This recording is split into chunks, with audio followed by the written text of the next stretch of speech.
हम आम तौर पर शैतान और उसके दुष्टात्माओं के स्थान के लिए नरक शब्द का प्रयोग करते हैं। लेकिन क्या आप जानते हैं कि नरक में अलग अलग खंड होते हैं? यदि हाँ, तो कितने? कृपया इसका उत्तर देखने के लिए प्रतीक्षा करें शेष वीडियो में। हेलो, पास्टर जॉर्ज यहाँ पॉइंटर टू इटर्निटी में और एक अन्य प्रश्न और उत्तर में आपका स्वागत है।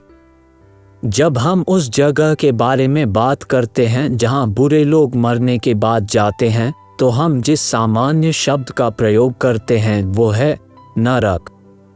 हम शैतान, अशुद्ध आत्मा और सभी अभिशप्त मनुष्यों के स्थान का वर्णन करने के लिए नरक शब्द का उपयोग करते हैं। अधिकांश लोगों के विचार से बाइबल नरक के विवरण में अधिक विशिष्ट है।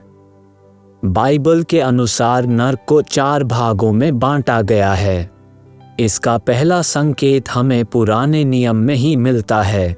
व्यवस्था विवरण अध्याय 32 पद 22 कहता है, क्योंकि मेरे कोप की आग भड़क उठी है जो पाताल की तह तक जलती जाएगी, और पृथ्वी अपनी उपज समेत भस्म हो जाएगी, और पहाड़ों की नेवों में भी आग लगा देगी। वहां नरक के लिए शब्द देखें जिसका अर्थ है शीओल।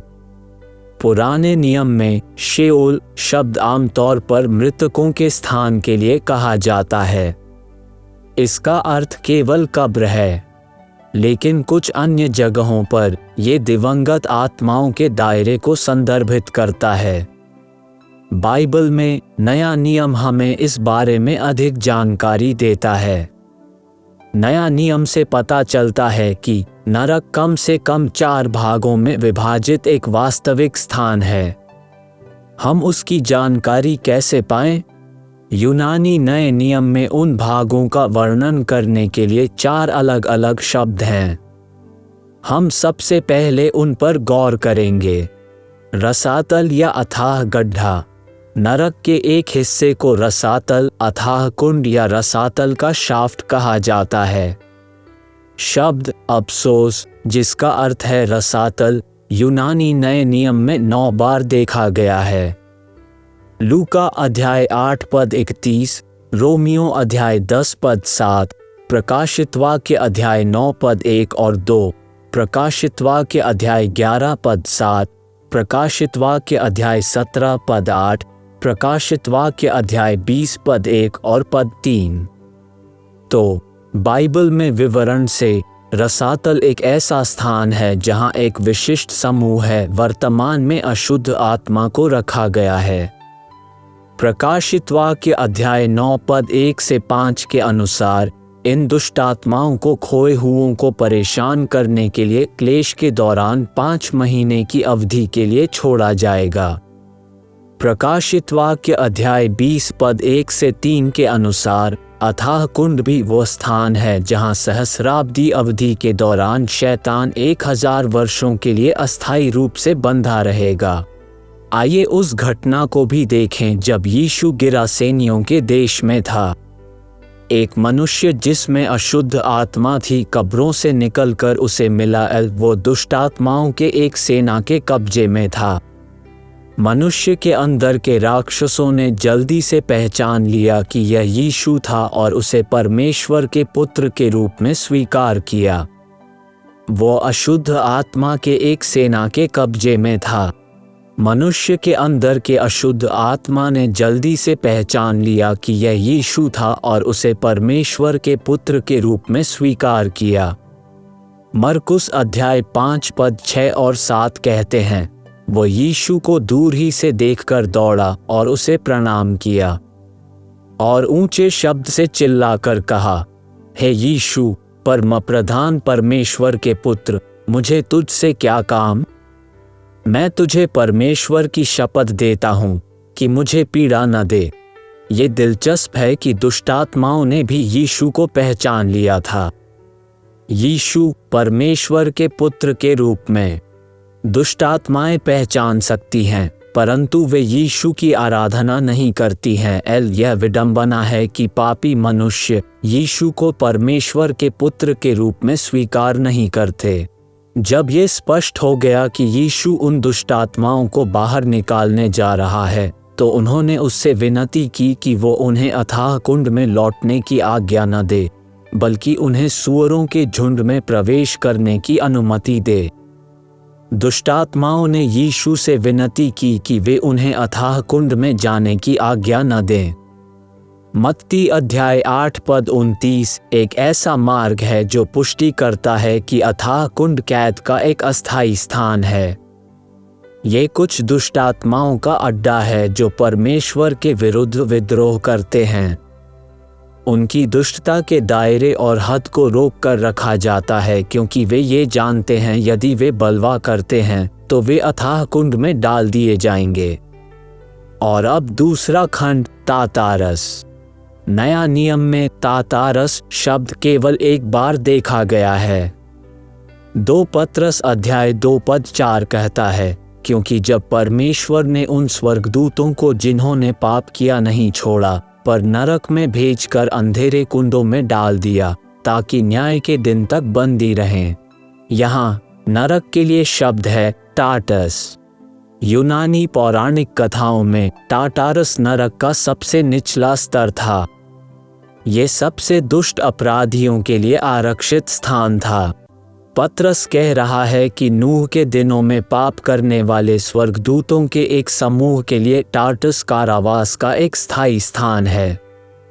2 पत्रस अध्याय 2 पद 4 और 5 में गिरे हुए स्वर्गदूतों के बारे में बात की गई है जो नूह की बाढ़ के दिनों में नाश हो गए थे।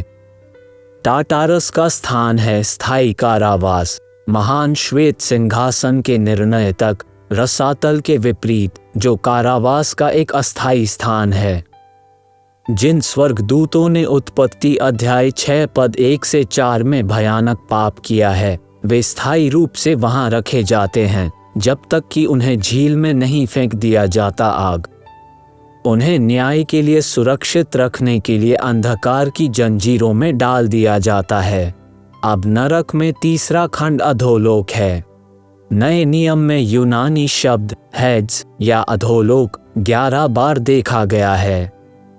मत्ती अध्याय 11 पद 23, मत्ती अध्याय 16 पद 18, लूका अध्याय 10 पद 15, लूका अध्याय 16 पद 23, प्रेरितों के काम अध्याय 2 पद 27 और 31, पहला कुरिन्थियों अध्याय 15 पद 55, प्रकाशित वाक्य अध्याय 1 पद 18, अध्याय 6 पद 8, प्रकाशित वाक्य अध्याय 20 पद 13 और 14।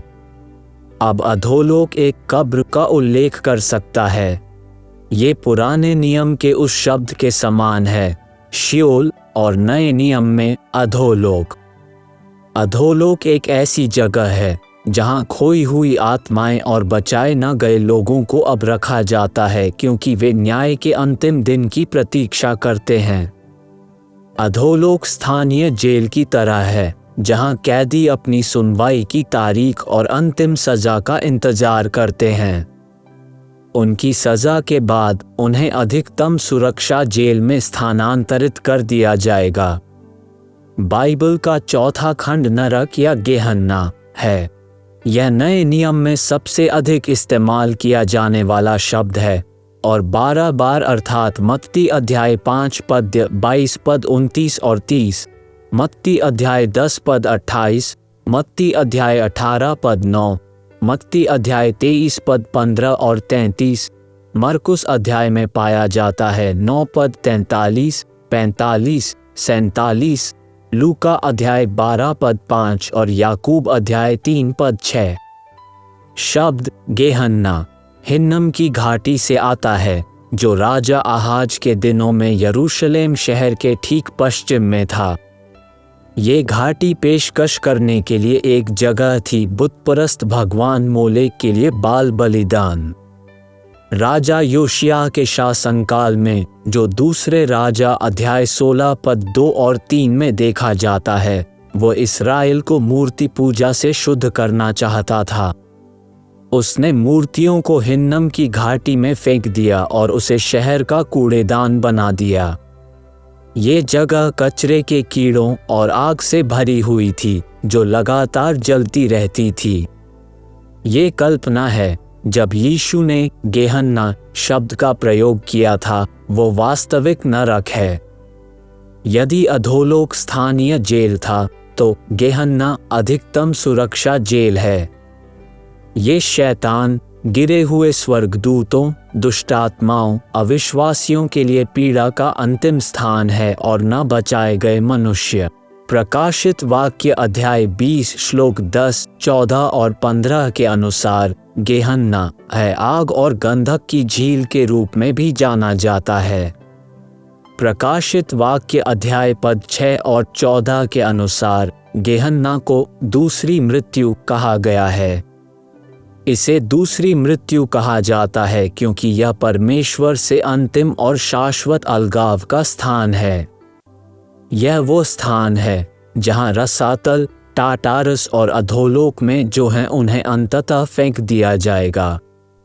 तो संक्षेप में, नरक में 4 खंड शामिल हैं और इन्हें निम्नानुसार पहचाना जा सकता है। रसातल नरक कुछ दुष्टात्माओं के अस्थायी कारावास का स्थान है। टाटारस का नरक महान श्वेत सिंहासन के फैसले तक कुछ दुष्टात्माओं के स्थायी कारावास का स्थान है। अधोलोक नरक मृत्यु के समय से महान श्वेत सिंहासन के न्याय तक खोए हुए और बचाए न गए लोगों के कारावास का स्थान है। और आखिरी गेहन्ना नरक, ये परमेश्वर की ओर से अंतिम अनंत न्याय का स्थान है। ये शैतान, उसके दुष्टात्माओं और सभी न बचाए गए और खोए हुए लोगों के लिए अनंत न्याय का स्थान है। इसलिए अगली बार जब आप धर्मशास्त्र के इन अंशों को देखें, तो इस समझ को ध्यान में रखें। आशा है कि यह संदेश आपके लिए एक आशीर्वाद था, और अगर आपको यह वीडियो फायदेमंद लगा तो इसे दूसरों के साथ भी साझा करें। परमेश्वर आपका भला करे। यदि आप इस संदेश से धन्य हैं तो लाइक बटन को अवश्य दबाएं, और साथ ही अगर आपने अभी तक सब्सक्राइब नहीं किया है तो सब्सक्राइब का बटन दबाकर सब्सक्राइब करें, और साथ ही उस बेल नोटिफिकेशन को भी दबा दें ताकि आपको इसी चैनल पर ऐसे ही धन्य संदेश और अपडेट मिलते रहें।